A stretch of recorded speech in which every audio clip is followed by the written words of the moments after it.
What's up, fight fans? This is Kurt DeVille with Counterpunch Boxing News, and I have some new news concerning Sergey Kovalev and Dmitry Bivol.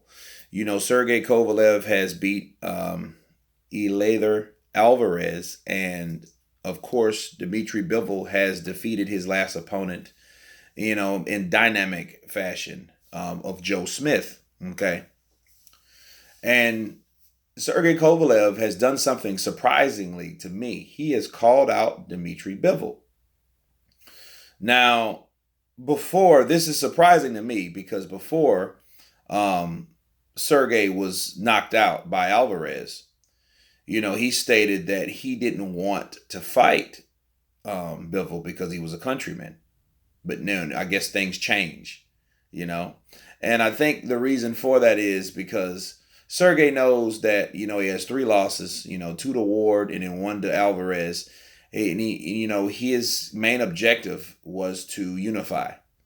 So I think that, the friendship or the nation's camaraderie or whatever, that's trumped by his desires to get these belts. Okay. Sergey is a hard punching, good boxer. He can catch you in the end of his punches. He has good combinations. He's a good counterpuncher. He's not an inside fighter. I think he has problems with stamina and he has a questionable chin. Fighting someone young like Bivol is a challenge, okay? And likewise for Bivol, because Bivol hasn't been in there with all the guys that he's fought. He hasn't been in there with anyone like Sergey Kovalev.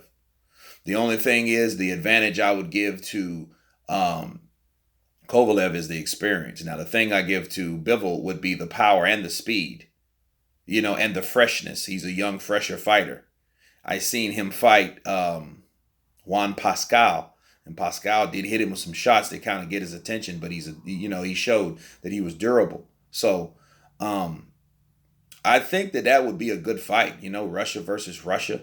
You know what I mean? They'll probably have it on ESPN. But that's another problem. Bivol fights on the zone, so I don't know how they would make a fight if it could be made at all. You know what I mean? The same thing for Stevenson and Kovalev and all this, that, and the other. And, Kovalev was at HBO and Stevenson was at Showtime it was, and it's like a lose-lose for Kovalev. He always gets in situations where he wants to fight these guys on different networks and they're like on totally two different parts of the world, But it would be a good fight. Looking at that fight up close, I don't know. I would look at 60-40 in favor of Kovalev because Kovalev does have that power. He does have the range. If he can catch you again with that range, he can do you in. It looks like an interesting fight if it could be made, But I don't know. You guys tell me what you think about Sergey Kovalev and Dmitry Bivol. Can they get it on? And if so, who would win? You guys tell me. But anyway, this is Kurt DeVille with Counterpunch Boxing News. And you guys been counterpunched. Peace.